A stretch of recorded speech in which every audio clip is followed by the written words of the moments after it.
We often set goals from the place of frustration and comparison, but if we want to set a realistic goal and actually reach that goal, we need to ask ourselves two questions. What do I actually want? And we should be especially honest with ourselves about that. And second, what can I do realistically now in the current state that I am? Not the perfect desired future self, but me in my current state. So hello everyone and welcome back to my channel. Today I want to talk about one extremely important topic for me, and actually it's one of my favorite topics at all. It's about planning and goal setting, and I love goal setting. I have like hundreds different notebooks and very fancy colorful pens, stickers, etc. I love that stuff.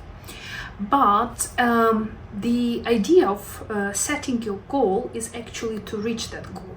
And in order to be able to do that, we need to set a realistic goal. Challenging, yes, but doable and realistic.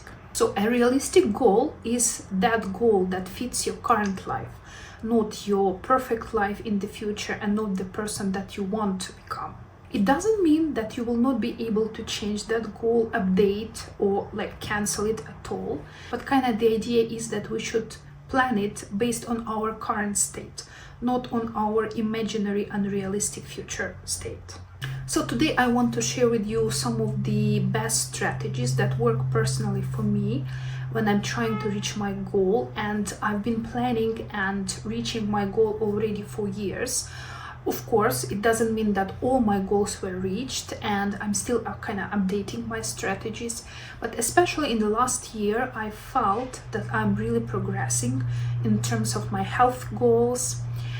So I wanted to share some of the most successful strategies that work especially for me, and who knows, may they also work for you. The first strategy is connected with identity-based approach. And the idea is that you are trying to connect your goals to your desired identity. And I really love this approach because it's not only helping you to reach your goals, but it helps you to start living your desired life already right now. So kind of the idea is you are not trying to do something in order to become your future self. You are already start acting like that person. So you may ask yourself, okay, this me, this future me who loves sport, who eats healthily, what is she like? What is her typical morning? How does she spend her weekend?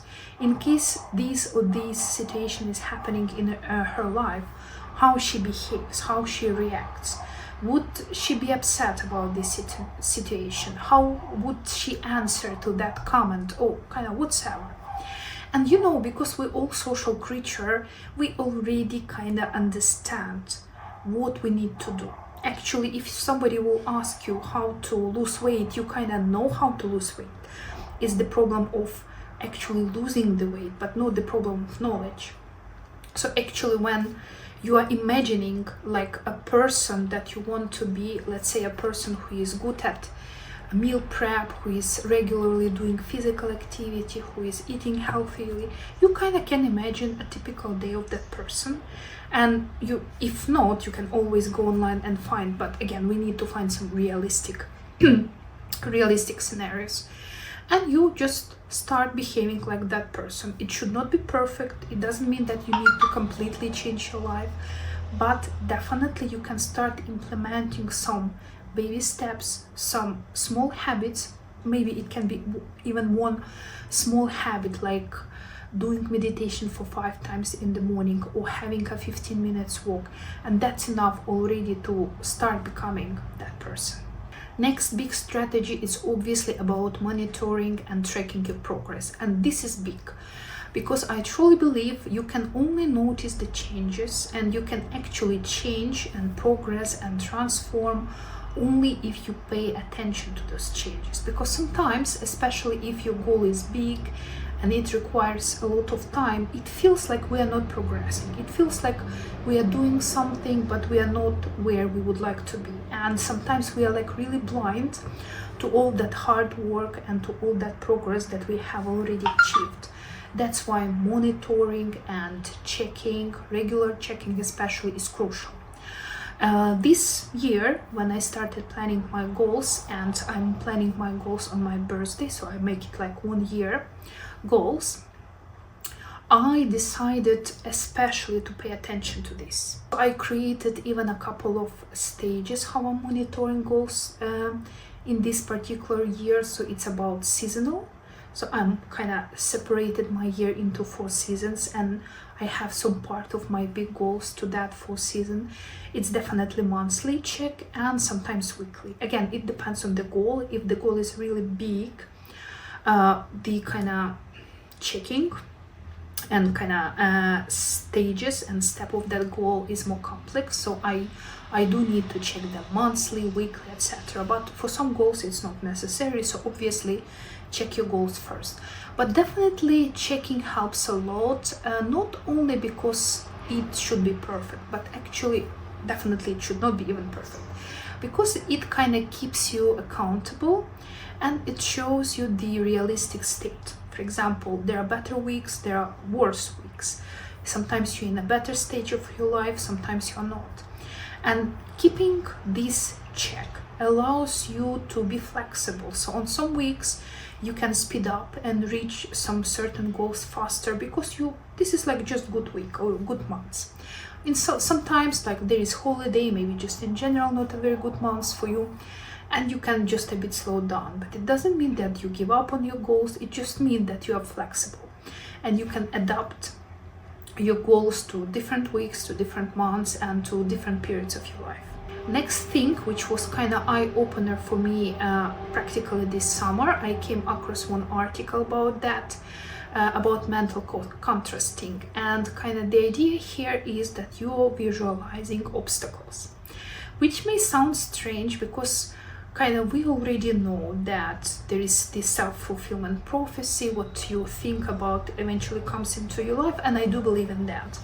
But at the same time, if you're thinking about your goal, let's say you decided to do strength training 3 times a week, but at the same time you're thinking what kind of obstacles you can see on your way. Like maybe you cannot get up early in the morning, maybe you have extra job, maybe you need to find extra time for your family, whatsoever.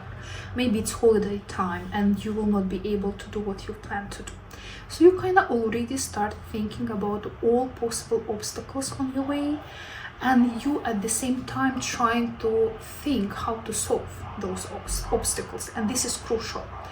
The idea is, and probably you heard about that for brain there is not so big difference between what you're actually doing and what you're imagining, and there is so much fascinating scientific research already in that topic. It's like just kind of blows my mind.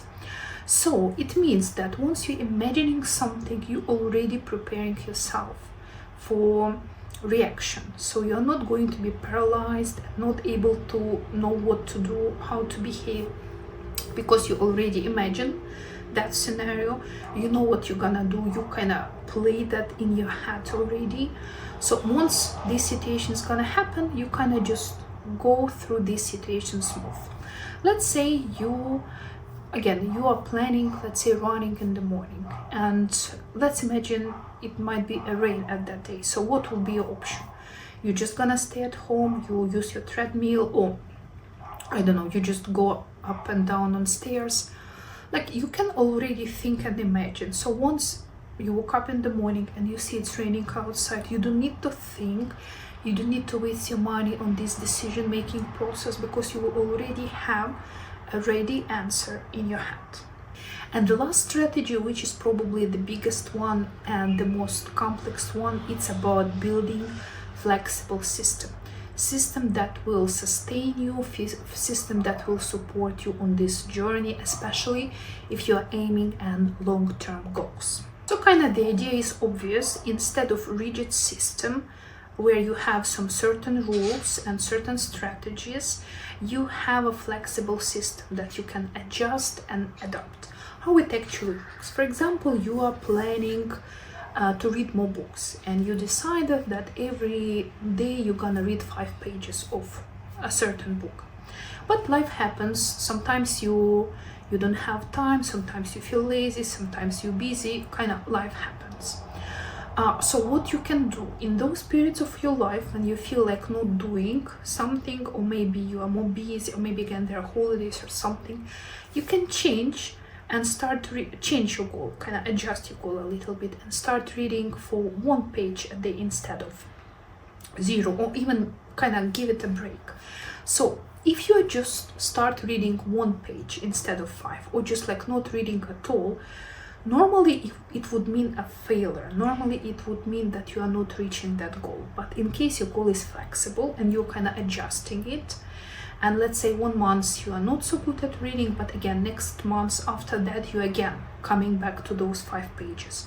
So it means you are just flexible with your goal, but it doesn't mean kind of it's a failure or you are giving up on that goal.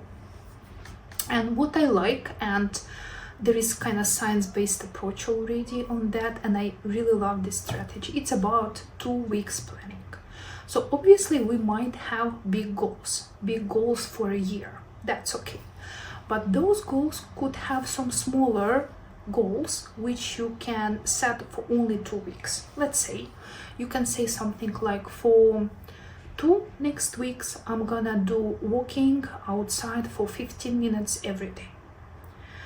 It's already not so overwhelming and not so stressful as the goal that you're gonna do walking for 1 hour every day for the next year. It's already kind of, you feel like the pressure is not that hard, so it's kind of easier. Yet you're still doing something, you're still moving toward your big goal.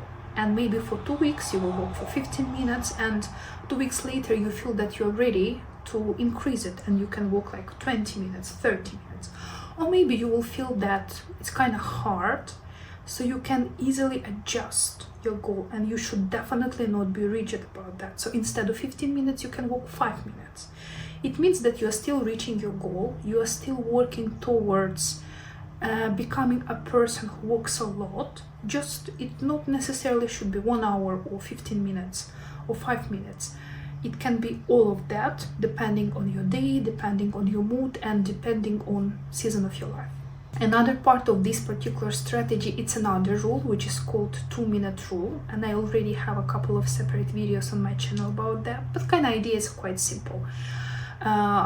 Once you need to do something, you need to perform something, you already initiating the first very step in that chain of reaction, which typically very simple and which will not take you more than 2 minutes.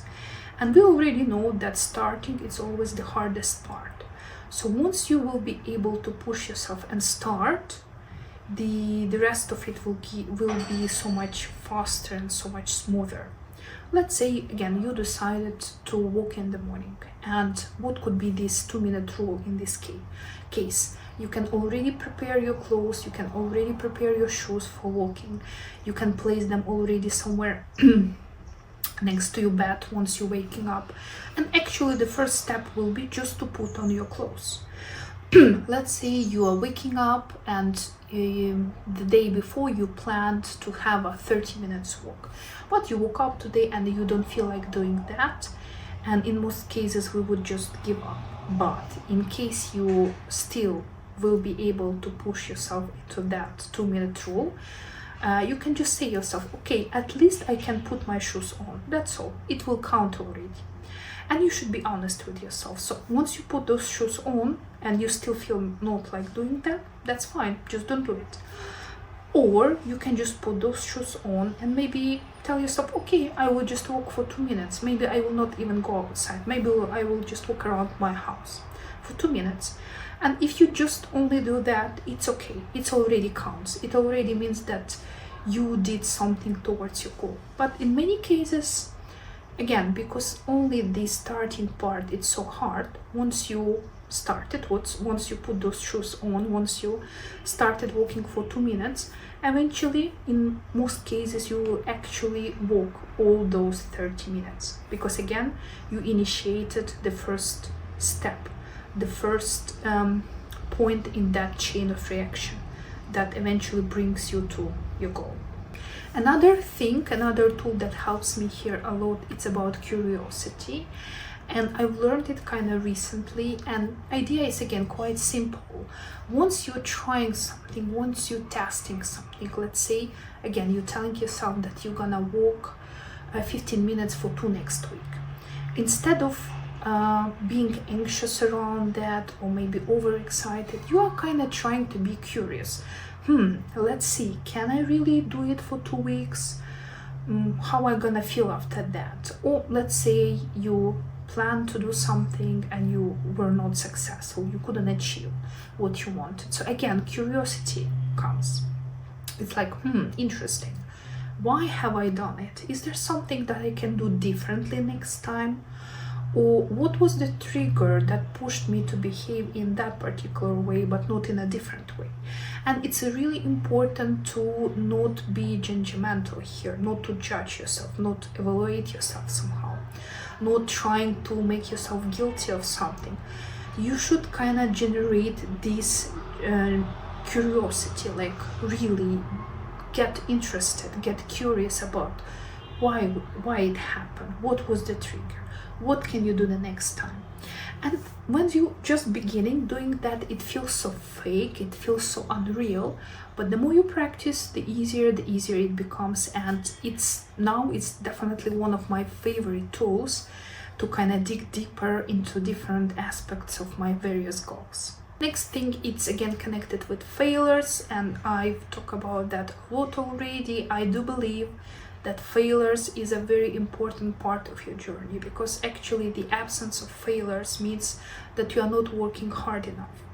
So what we need to do, what I'm trying to do now, is to accept my failures. So once I feel that something is not happening, I'm actually happy, because it means, maybe I'm not happy, but I'm trying to be happy. I'm trying to see it as something positive, because failure means that I'm working hard enough. It means I'm leaving my comfort zone. It means I'm progressing. And definitely failures are part of the journey. And once we start seeing them as something normal, as something which actually helps us to reach our goal, the path, the way, the journey is getting so much easier already. And another one point here, which is probably kind of connected.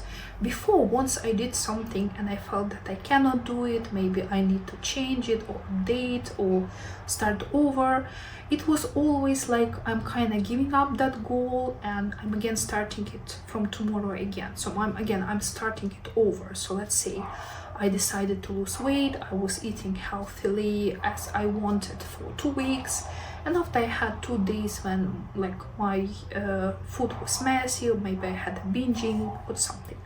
So it automatically means it's a failure. So it means next day I'm starting again. Now I'm trying as hard as possible to get rid of this mentality, because first of all, it's definitely wrong, and secondly, it really pulls us behind in terms of our goals. So now let's use the same example. So you are following certain diet, and after you go off your diet, or again you have a binge eating episode, like it happens to me sometimes.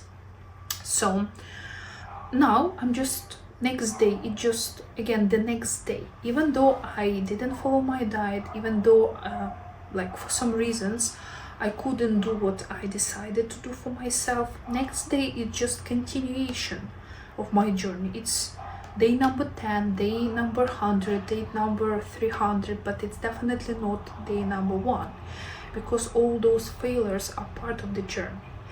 And these ups and downs, it's also a part of the journey. So those so-called failures or setbacks actually also counts like the days when you're working on your journey. And it takes away so much pressure, because it's very hard to start over and over again, but it's so much easier, mentally it's so much easier just to continue being on your journey for a long period of time. And this mentality definitely helps a lot. So kind of my summary here, once you decided to reach certain goals, and I think that it's really important to set goals and write them down, it makes some kind of structure to our goals and some kind of structure to our lives. So once you're ready with your goals, it's a very good idea, first of all, to create a 2 months goal for that particular goal. Let's say your goal 1 year later to be able to run 5K. But it doesn't mean that you will start running those 5K from tomorrow. Your first kind of step for the first 2 weeks of that journey will be just walking for 15 minutes every single day. And if you can do it and you feel great, okay, increase. But if not, you can just even decrease it and start walking for 5 minutes. It's totally okay. So once you're ready with your main goal, your big goal, and your 2-week goal, the next step will be 2-minute rule. And again, think about a very small basic step that you can do just for 2 minutes. Now you have your goal, or maybe your goals, and you have 2 weeks versions of your goals, some certain steps. And you also have 2-minute rule, kind of the first small action that will trigger the chain of that action for you, that goal for you. And the last thing to keep in mind here is those obstacles. You can think, you can imagine all possible difficulties that may happen while you are trying to perform that goal, to perform that particular action, and you immediately imagining a solution, a plan of action in order to find a way to overcome those obstacles. And from what I've been testing recently, like for over a year, but especially in the last couple of months, it gives very different reaction. It gives very different result. It takes away so much pressure from goal planning and goal setting and all those resolutions. New year is coming in a couple of months, so we all start planning something as well. And I think it's important because all that energy that we have, it's better to spend on our goals and on achieving those goals instead of dealing with all that unnecessary pressure and anxiety and disappointment because you have set yourself very high, a little bit unrealistic goal for your current self, and you are feeling not happy and disappointed because you cannot reach them. So I hope you find this video useful. If you like it, please like it and subscribe to my channel, and I will see you soon.